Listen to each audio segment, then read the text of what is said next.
What about you? You've had a pretty rough year also in classical chess. You're 33. How is your motivation right now? How are your motivation levels right now? I've been talking about consistency and the lack of in the past few years. There have been few changes in my environment, coaching environment, and so on. And I do think I learned a lot in the past couple of years. And I do hope that some of these learnings will come to fruition. And my main axis of work will be to regain this consistency I've been sorely lacking in the last couple of years. Because I think, again, I've won really a lot of events in the past 3 years. Since COVID, I've won at least 4 or 5 events. And this gives some confidence as well. It means I can do well. Of course, and there's the AI Cup where I beat Magnus twice. So, and Magnus in this format is the most... It's very difficult to beat. The most difficult opponent you can have. So I know when I'm at my best, I can beat absolutely anyone. So it gives confidence. But it also means that it shouldn't happen that I have these tournaments where I'm playing not only average, because average can happen. It always happened to me to play average, but really below par, this shouldn't happen. So what are your goals for the next year? Or the tournaments that you're really focusing on or looking forward to the most? It's gonna be interesting because there's no candidates qualification this year, so it's really gonna be down to Grand Chess Tour for me. Probably some rapid events, because I do believe the trend is going for rapids. At the moment, classical is getting outshined, let's say. And if we're talking numericals, I would hope to be back to top 10 in classical, between 5 and 10, let's say. I think better than top 5 will be difficult, but 5 to 10 would be good. And Olympiads, of course, I'll be focusing on. So that's why I'm hoping we'll have the best team. So wait, next year there's no candidates qualification? There is candidates, basically. No, there's candidates, but there's a match. 2025. Match is supposed to be next year as well? Probably November. Yeah, and it was an issue for me in 2018 where I missed out on qualification to candidates, but the thinnest of margins everywhere. That there was no candidates event, so I was lacking motivation because I had a very exhausting year in 2017. So 2018, I was just relying on basically my knowledge of 2017, and it worked out quite well. But then 2019 was tough. Because you worked less during the last year. Yeah, and then 2019 I was working a lot, but then the last few months were crazy. I played 5 out of the last 6 months, and all very important events. The Grand Chess Tour that we mentioned. Grand Chess Tour, but then there was the FIDE Grand Prix, there was the FIDE World Cup. I didn't play the Grand Prix because it was 1 week after the World Cup where I played this match for 3rd place, which didn't make sense. But finally you did qualify for the candidates. Yeah, well, it was insane, yeah. Which I think people viewed as sort of jest in a way, even though it was by the most unusual way, right? But because you were very, very close in every possible format that you eventually got in. Yeah, at least it was not I think I was first reserve in basically every other format, so it couldn't be someone else replacing. Was that considered the wild card at that point? Raja was the wild card, or Kirill Alexenkov was the wild card. Who? Kirill Alexenkov. Okay, Alexenkov. Yeah. So the wild card was going to be Russian no matter what. Right. But the qualification to be a wild card, you had to be eligible, was that you had to get top 3. You got somewhere. It was not even about the rating already. No, it wasn't that. So he got third in Grand Swiss. In Grand Swiss. So he got the wild card, and then you got in because Rajabov pulled out of the event. And I was first reserved by rating. Yeah, so by rating. Okay, yeah. so it was. And you were leading for most of the event. So how do you I thought this was always very interesting because you were leading, beating Nepo halfway through when they Yeah. when they cut it off halfway. Like, how do you view this this tournament, both parts, and also the decision to actually cut it in half? The decision didn't shock me because back then we had a lot of uncertainties. Like, it was clear it would be tough to even go back to France or for you to the US if we didn't stop the tournament. Like, clearly borders were simply closing. And I didn't even envision myself spending 2 months in Russia. So, it was uncertain times. We didn't know the extent of COVID. We didn't know, when we first heard about COVID, like in January, like we were in Gibraltar, some guys were freaking out because there were some Chinese players playing there. I was like, okay, guys, relax. Well, then a few months later, I was not relaxing. Then I was maybe relaxing a bit more. But I mean, still, COVID proved to be pretty serious.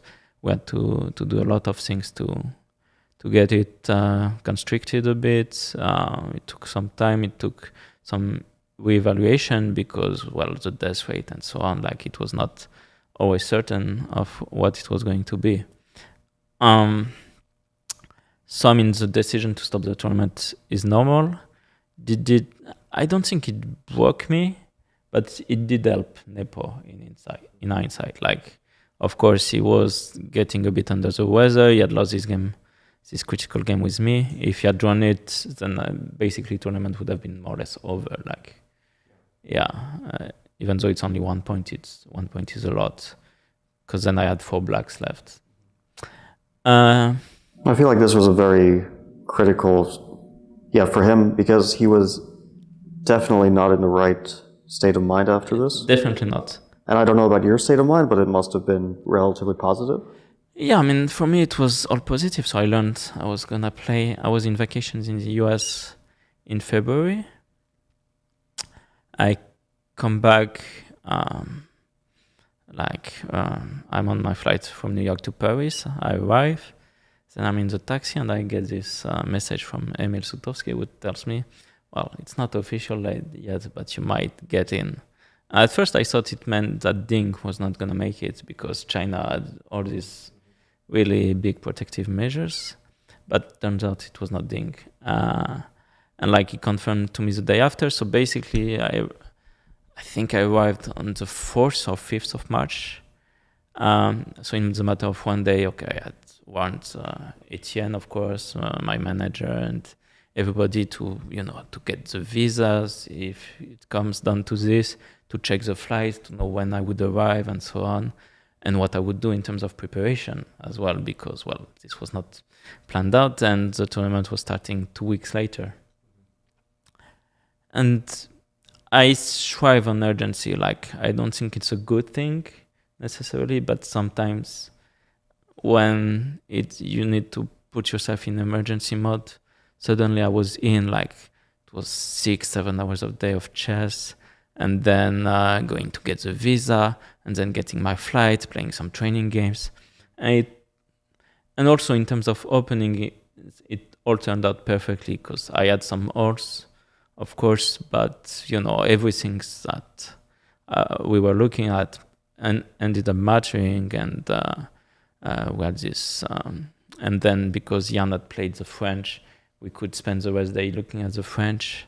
It was not even the initial plan to play E4, but we had one rest day, so French was good news. Your openings went very, also against Grishuk in the Berlin endgame. I was kind of surprised because you had so little time to prepare, but then when you came there, you were putting pressure with white. This was earlier, So you had some reserve ideas that were also... Yeah. Well, on Berlin endgame especially, because back then I was the only one playing it with white, so of course I was out preparing a lot of players.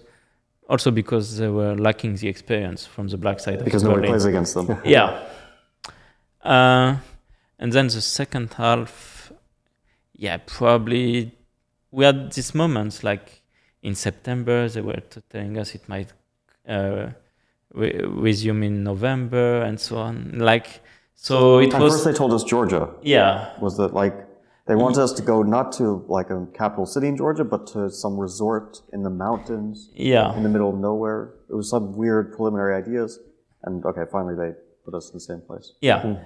And so it was like, very on and off. And in terms of preparation, it kind of disrupted me. I was still very serious, of course, about my chess, but it just didn't pan out. But, it could definitely have like a few critical moments when it went wrong, of course, against you.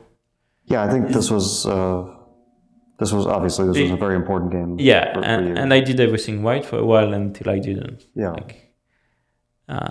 And then this end game, I could have held it as well, but I could definitely have lost it, and I ended up losing it. And then I think the last draw was against Sasha, where we were going full-blooded fight.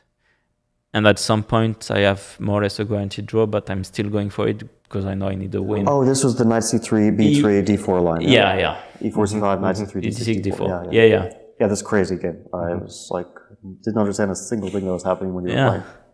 I mean, I was actually pretty close to lost at some point, but then I came back. And at this moment, I started playing for a win and it didn't pan out. And then I won 2 games in the last 3, but it was too late. Jan had built it up his lead and he lost the last game. So it shows the margin, because I'm sure that if he needs to draw, he will be more focused for sure. Maybe he loses, but not in the way he did. Yeah, the last game was for him not very relevant. That's true. And also, Anish was ahead of me before the last game and he lost it. To Grishuk? No, to Kirill. Wait, when did he lose to Grishuk? That wasn't the last, that was before the last game? Yeah. Okay, yeah. Against Kirill, it was this 4-knight Sicilian with e6, which is very topical now. And I think Anish played a3 and got outplayed more or less. I mean, I lost against Anish playing a3 in 4-knight Sicilian. Are you mixing up these games? Or against Kirill? I mean... I'm pretty sure I'm not, but... I mean... Because I know your game against Anish, but it was very different. Mm-hmm. Yeah, I don't remember his game. I remember Kirill's game against you, where he lost within 10 moves in the Caricon. Yeah, and actually fought on. It became very close to a draw. But I thought at the end of his tournament, it was just getting a bit random. And we had one guy who was who didn't know why he was playing there. Yeah, he just didn't want to be there. The good thing is after that he was broken, but he got back to spirits later on. You mean after the tournament? After the tournament, he just retired from chess. He in front of me. During the tournament, he was... No, but I'm saying 1-2 years later. Okay. Yeah. Slowly coming back, I guess. Yeah, he did play Norway chess. He played some other events. He felt happy. So, at the end of the day, that's the most important, right?